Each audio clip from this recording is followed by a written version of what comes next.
لوگوں نے کتنے سوالات آ کے پوچھے. کسی نے آ کے کہا مولا ہماری ایک مسافر آیا, اس نے کہا کہ فرزند رسول ہم مدینے آئے تھے, ہم نماز کے لیے مسجد میں گئے, اپنی اونٹنی کو باہر کھڑا کیا تھا لیکن وہ کہیں گم ہو گئی, میرے پاس کوئی سواری نہیں, میں کیا کروں, آپ بتائیے کہ میں کیا کروں. امام نے کہا تم فلاں جگہ جاؤ, وہاں تمہاری اونٹنی ملے گی. وہ گیا, وہاں پہ ملی. یہ امام کا علم ہے, یہ امام کا علم ہے. اور اس کے بعد آپ ملاحظہ فرمائیے گا کچھ لوگ آئے امام کے سامنے, جب دوسرے امام کی شہادت ہو گئی, امام حسن علیہ السلام کی, کچھ لوگ آئے ہیں اور آ کے امام حسین علیہ السلام سے کہہ رہے ہیں کہ فرزند رسول آپ کے والد امیر المومنین معجزات دکھاتے تھے, آپ کے والد امیر المومنین معجزات دکھاتے تھے اور عجائبات کا مشاہدہ کراتے تھے, کیا آپ بھی کرا سکتے ہیں؟ امام کے بیت الشرف میں داخل ہو کے, حاضر ہو کے, ان لوگوں نے یہ امام سے سوال کیا ہے. امام حسین علیہ السلام نے کہا کیا تم میرے بابا کو پہچانتے ہو؟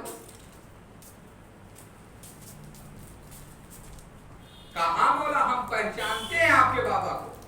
ملاحظہ فرمائیے گا, کہا کہ آپ کے والد امیر المومنین عجائبات کا مشاہدہ کراتے تھے, وہ معجزات کرتے تھے, کیا آپ بھی ایسے عجائبات اور معجزات کیوں؟ وجہ یہ ہے کہ جب بھی کوئی امام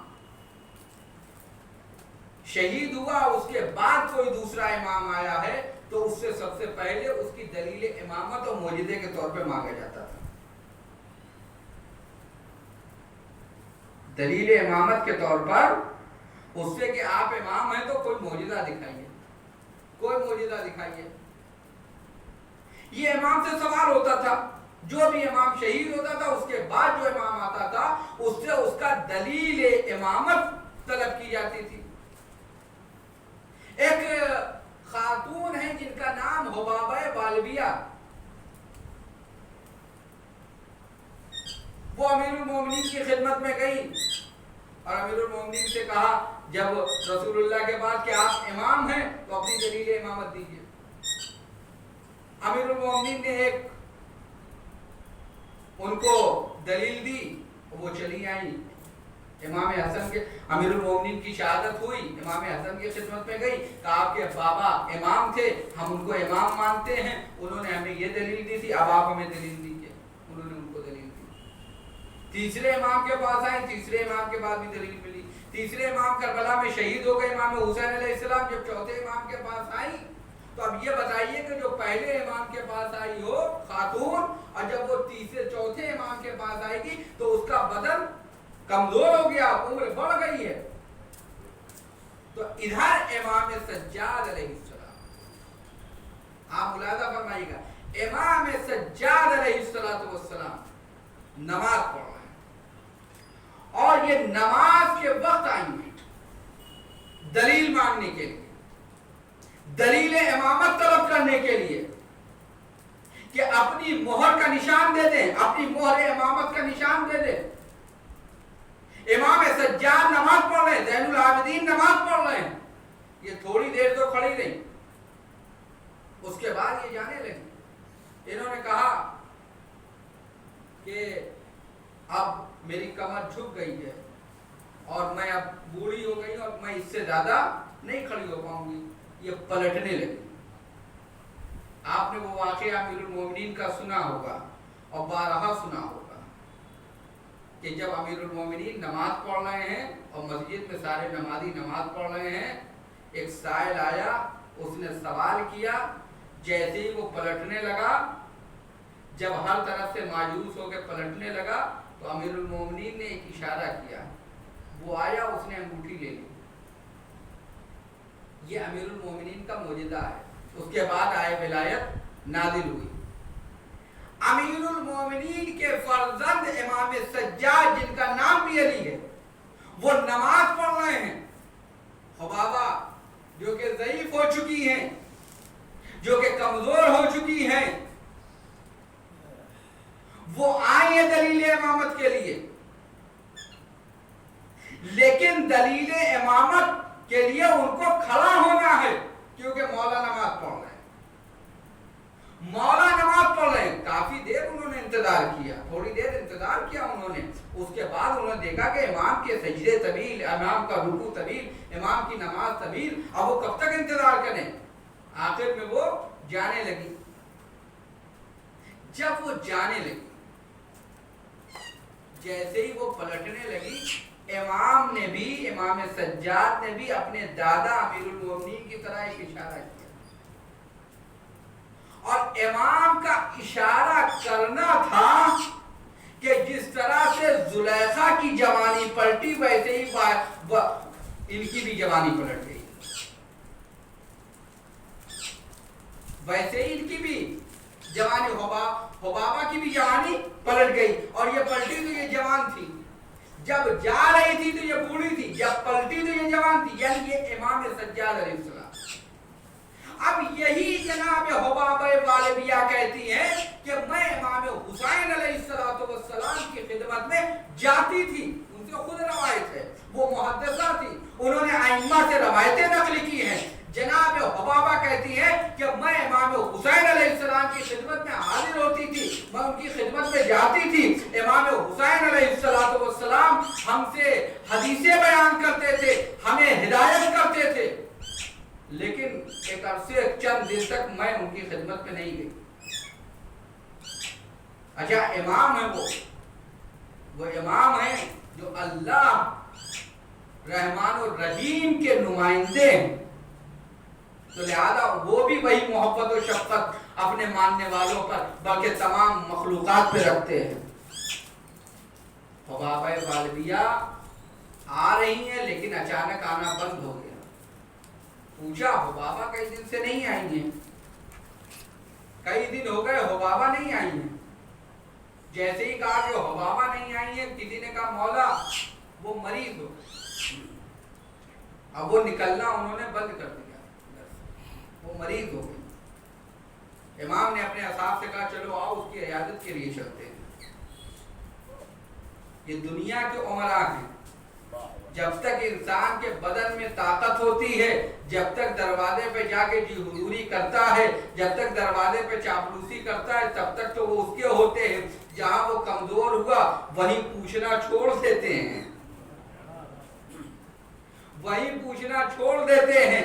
لیکن جو امام کا چاہنے والا ہوتا ہے، امام جب امام کی خدمت میں آتا ہے، جب امام کی خدمت میں آتا ہے، اگر اس کے ہاتھ پیر میں طاقت نہ رہے، ہاتھ پیروں میں طاقت نہ رہے، جسم اس بات کی اجازت نہ دے کہ وہ چل سکے، تو امام خود آتے ہیں اس کے پاس، امام خود اس کے پاس آتے ہیں۔ اور یہ بات صرف ایسے ہی نہیں ہے، بلکہ میں آپ کے سامنے عرض کروں کہ یہ امام جو خود اس کے پاس آتے ہیں، ابھی چند دن، ابھی میں آپ کے سامنے عرض کروں کہ مشہد مقدس میں ایک عالم تھے، اور وہ عالم 40 برس تک، کتنے سال؟ 40 برس تک امام رضا کے پہلے ظاہر ہوتے ہیں۔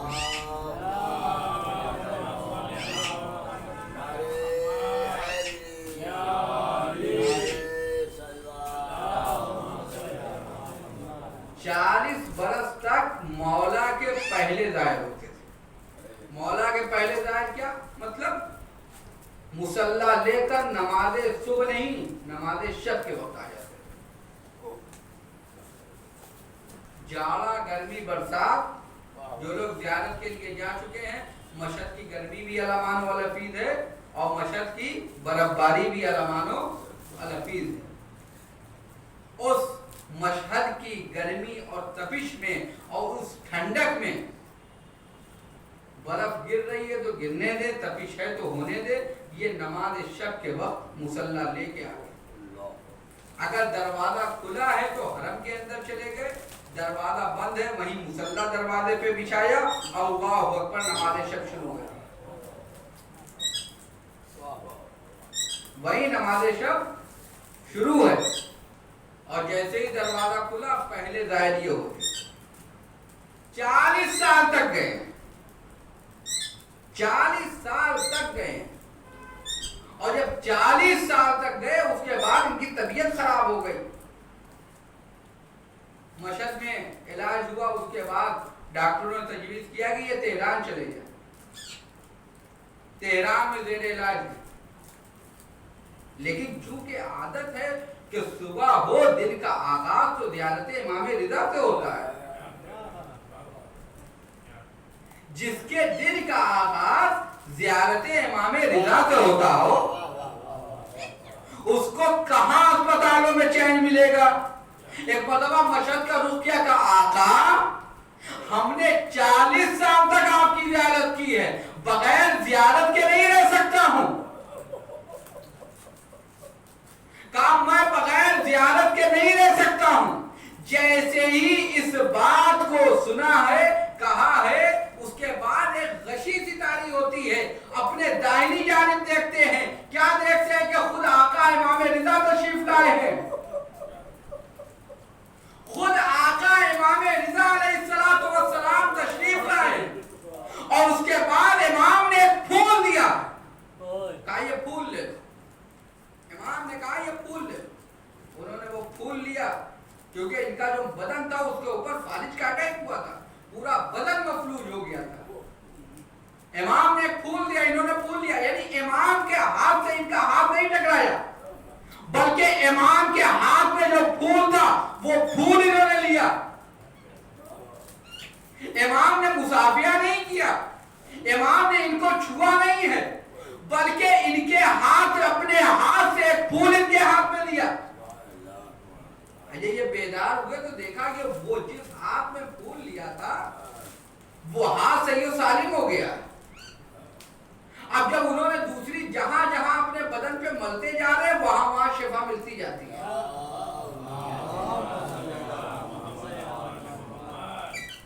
وہاں وہاں شفا ملتی جاتی ہے، اور صرف ایسا نہیں کہ خود ان کو شفا ملی، بلکہ کہتے ہیں کہ اس زمانے میں جب کوئی مریض ہوتا تھا ان کے پاس آتے تھے، آقا آپ شفا دے دیجئے، آپ اس کے سر پہ ہاتھ پھیرتے تھے، اس کے زخم پہ ہاتھ پھیرتے تھے، وہ شفا یاب ہو جاتا تھا۔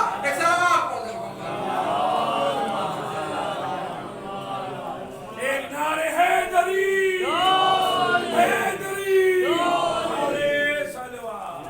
انسان اہل بیت کا ہو کر تو رہے، انسان اہل بیت کا ہو کر رہے، ہم کیوں؟ دیکھیے جس طرح سے ہماری مثال ان بچوں ایسی ہے کہ جو جن کے ہاتھ میں جو ہوتا ہے وہ اسی کو سب کچھ سمجھتے ہیں، اس کو وہی سب کچھ سمجھتے ہیں۔ جیسے ایک بچے کے ہاتھ میں کوئی کھلونا ہے، آپ اس سے کہیے کہ یہ تو فلاں کو دے دو، وہ نہیں دے گا، مگر یہ کہ آپ کہیے کہ اگر تم یہ دے دو گے تو ابھی میں تمہارے لیے اس سے بڑا لا کے دے دوں گا، تو وہ دے دے گا۔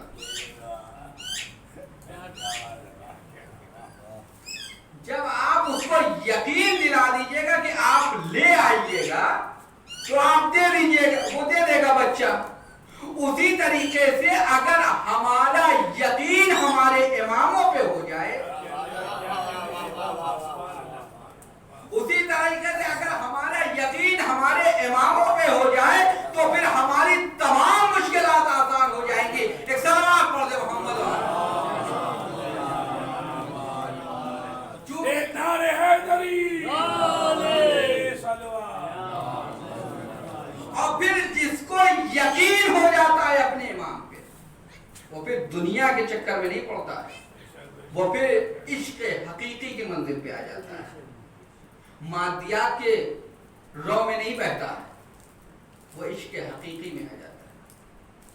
جب امام رضا علیہ السلام کا ذکر ہوا تو انہی کا ایک تذکرہ اور کر دوں اور اس کے بعد آپ کی زحمت کو تمام کروں۔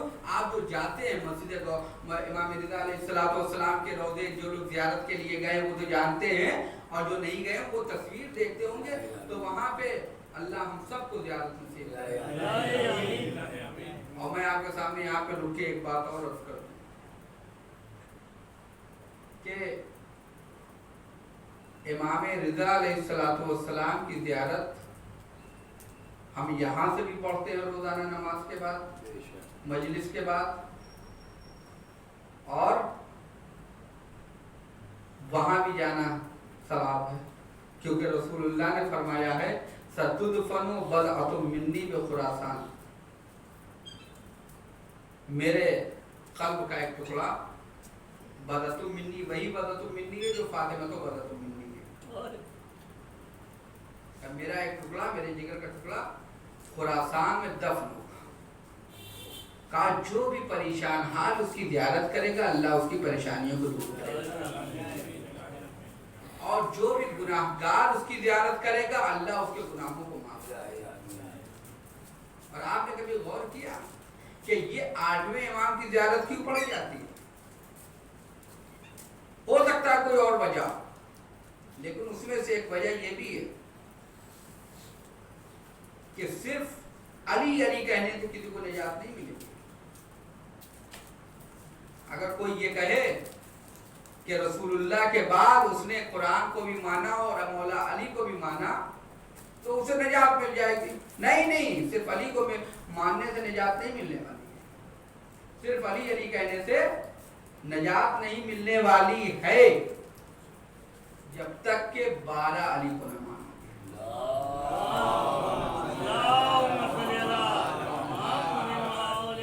ایک علی کو ماننے سے نجات نہیں ملے گی جب تک کہ 12 علی کو نہیں مانو گے۔ اور عزیزان گرامی ملاحظہ فرمائیے گا، یہ ایسا نہیں ہے کہ جیسے آپ دعوتوں میں گئے اور آپ پوچھا کہ کیا ہے، یہ نان ویج ہے اور یہ ویج ہے، کوئی ایک چیز کھا لی آپ کے لیے کافی ہو گیا دعوت میں، یہ اس طرح کا معاملہ نہیں ہے۔ عقیدے کے معاملے میں، عقیدے میں سب زنجیر کی طرح ہے،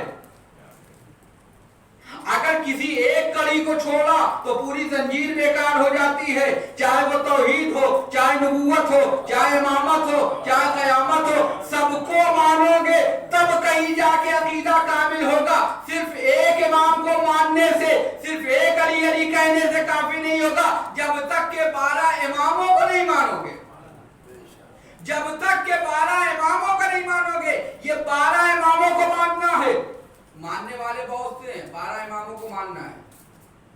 پہلے امام کو مانا شیعہ، لیکن اثنا عشری شیعہ نہیں ہے۔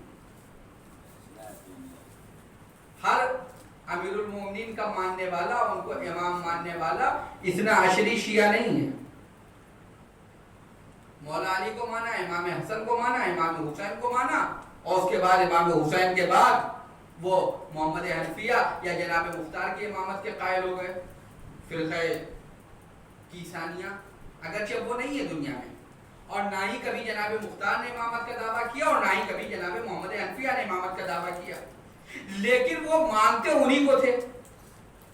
تو چونکہ یہ 3 منزلوں تک کشتی نجات پہ رہے اور تیسری منزل کے بعد یہ اتر گئے، لہذا یہ گمراہ ہو، کیونکہ انہوں نے امام سجاد کو نہیں مانا۔ امام سجاد کو تو مانا لیکن امام باقر کو نہیں مانا، بلکہ زیدی فرقہ ہو گیا، جیسے یمنی زیدی شیعہ، یعنی یہ زید شہید کے ماننے والے ہیں۔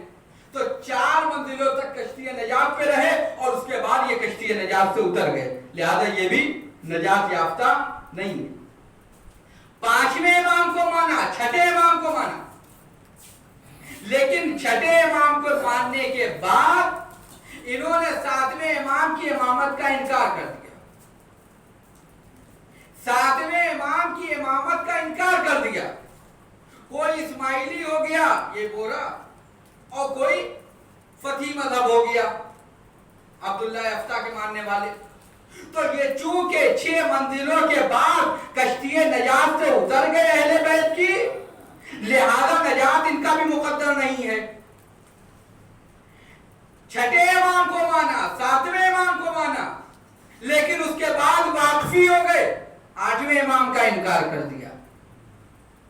جب یہ واقفی ہو گئے تو پھر یہ کشتی نجات سے اتر گئے، یہ بھی نجات یافتہ نہیں ہے۔ لیکن اس کے بعد جب 8ویں امام کو مان لیا، امام رضا علیہ السلام کو مان لیا، امام رضا علیہ السلام کو مانا تو اس کے بعد کوئی فرقہ وجود میں نہیں آیا ہے. ہم جو زیارت پڑھتے ہیں کہ امام حسین علیہ السلام کے بعد امام رضا علیہ السلام کی, مطلب یہ ہے کہ جس طرح سے ہم امام حسین کو مانتے ہیں, پورے سلسلے کو مانتے ہیں, امام رضا کو بھی مانتے ہیں. پتہ یہ چلا کہ جو امام رضا کو مانے گا وہ پہلے کو بھی مانتا ہے, آخر کو بھی مانتا ہے.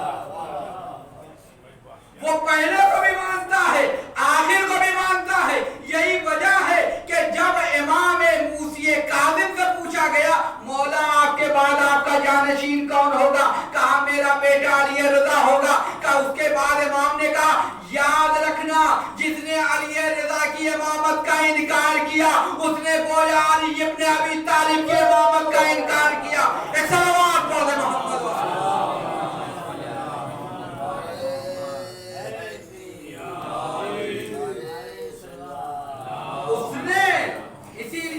پڑھی جاتی ہے امام رضا علیہ السلام, اسی لیے زیارت پڑھی جاتی ہے کہ جو 8ویں امام کی امامت کا قائل ہو گیا وہ 12 اماموں کی امامت کا قائل ہو جاتا ہے. وہ 12 اماموں کی امامت کا قائل ہو جاتا ہے. اور یہی وجہ ہے کہ آپ کربلا جائیے, کربلا ہم سب کو اللہ زیارت نصیب کرے. کربلا میں مومنین بھی جاتے ہیں, خالص مومنین بھی جاتے ہیں اور غیر بھی جاتے ہیں. 4 امام والے بھی جاتے ہیں, 5 امام والے بھی جاتے ہیں, 6 امام والے بھی جاتے ہیں اور 7 امام والے بھی جاتے ہیں. لیکن جو مشہد میں جاتا ہے وہ خالص مومن ہوتا ہے. اسی لیے کسی نے نویں امام سے پوچھا, روایت ہے یہ کامل الزیارہ کی روایت, مولا ہم آپ کے جد بزرگوار کی زیارت کے لیے کربلا معلی جائیں یا آپ کے والد بزرگوار کی زیارت کے لیے مشہد مقدس جائیں؟ تو امام نے کہا دونوں جگہ جاؤ. کہا مولا آپ کے والد کی زیارت اور کی اہمیت کیوں ہے, آپ کیوں اتنی اہمیت دے رہے ہیں؟ تو حضرت نے فرمایا کہ یاد رکھنا جو جد بزرگوار کی زیارت کے لیے جا رہا ہے ضروری نہیں ہے کہ جد بزرگوار کا ہر زائر 12 اماموں کی امامت کا قائل ہو, خالص ہو. لیکن جو ہمارے والد کی زیارت کے لیے آئے گا وہ خالص ہوگا, وہ 12 اماموں کا ماننے والا ہوگا. ایک صلوات پڑھ دے محمد. ایک نعرہ حیدری. تو عزیزان گرامی یہ ہے, یہ انسان ان کا ہو کے تو رہے, انسان ان کا ہو کے تو رہے. جب انسان ان کا ہو جاتا ہے تو پھر اسے دنیا کی فکر نہیں ہوتی ہے. میں آخری بات 2-3 منٹ میں اور آپ کی زحمت کو تمام کرتا ہوں کہ انسان جب ان کا ہو جاتا ہے تو پھر اسے دنیا کی فکر نہیں ہوتی ہے. وہی امام رضا علیہ السلام کا جہاں حرم ہے, روضہ ہے, وہیں پر ایک آپ کو فیروزی گنبد نظر آئے گا بڑا, وہ مسجد گوہر شاہ کا. یہ مسجد ہے گوہر شاہ جو فیروزی گنبد آپ کو نظر آئے گا. فوٹو میں بھی آپ کو نظر آئے گا, تصویریں آپ نیٹ پہ دیکھیے گا یا جہاں بھی امام رضا کی تصویر نظر آئے گی, جہاں آپ کا امام مولا کا سنہرا گنبد ہے وہیں پہ فیروزی گنبد. یہ مسجد مسجد گوہر شاہ ہے. گوہر شاہ ایک عظیم خاتون تھی, مومنہ تھی, اور یہ ایک بادشاہ کی بیوی تھی. بادشاہ کی بیوی تھی, نہایت مومنہ, حسین و جمیل, عالمہ, فاضلہ, تمام صفات. ایک مزدور لڑکے نے, جوان مزدور نے, جس کا اس دنیا میں اس کی ماں کے سوا کوئی نہیں تھا, اس نے ایک دن وہ گزر رہا تھا, اس کی نظر اتفاق سے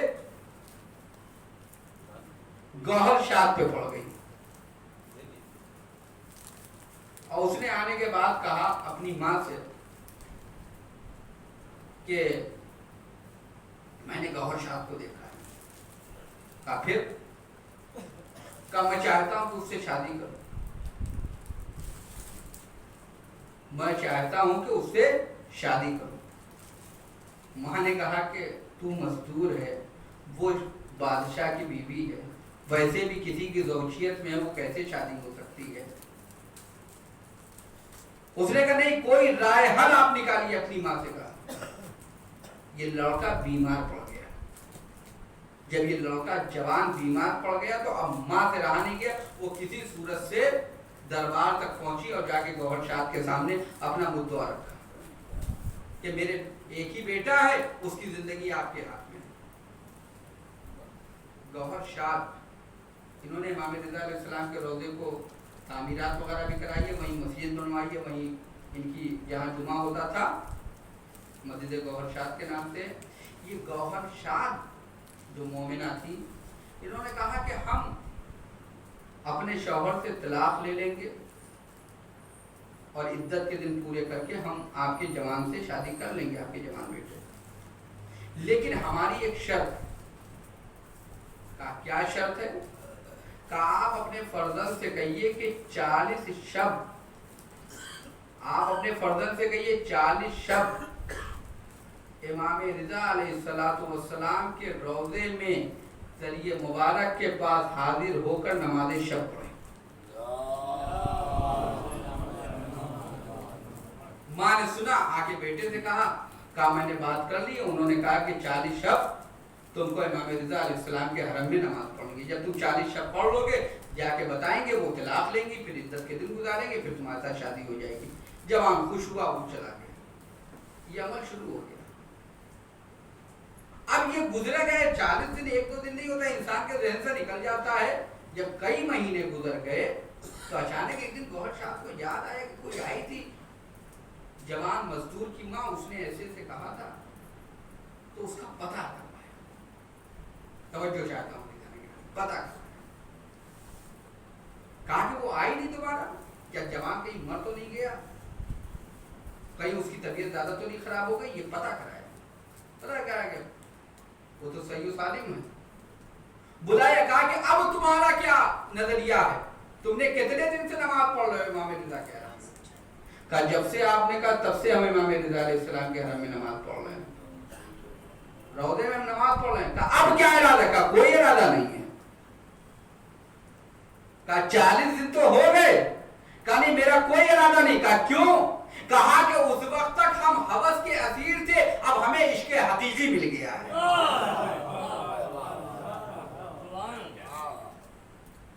اس وقت تک ہم ہوس کے اسیر تھے، اب ہمیں عشق حقیقی مل گیا ہے۔ جب انسان کو عشق حقیقی مل جاتا ہے تو پھر اسے کسی چیز کی تمنا نہیں رہتی ہے، بس وہ یہ سوچتا ہے کہ اس کا خدا اس سے راضی رہے، اس کا مولا اس سے راضی رہے۔ ایک صلوات پڑھ دے محمد۔ یہ کربلا ہمیں یہی پیغام دیتی ہے کہ جب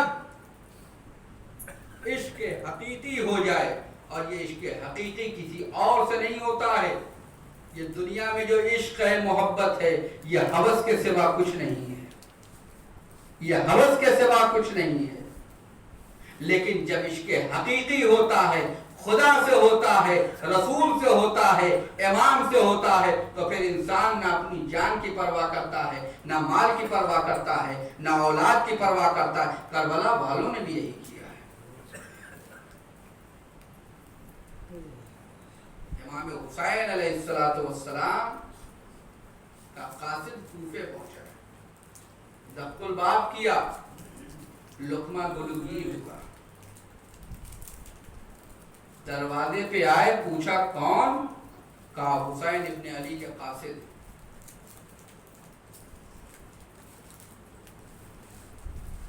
خط کو لیا، آنکھوں سے لگایا، زوجہ نے پوچھا کہ کیا ہوا؟ کہا آقا حسین کا خط ہے۔ کہا کیا؟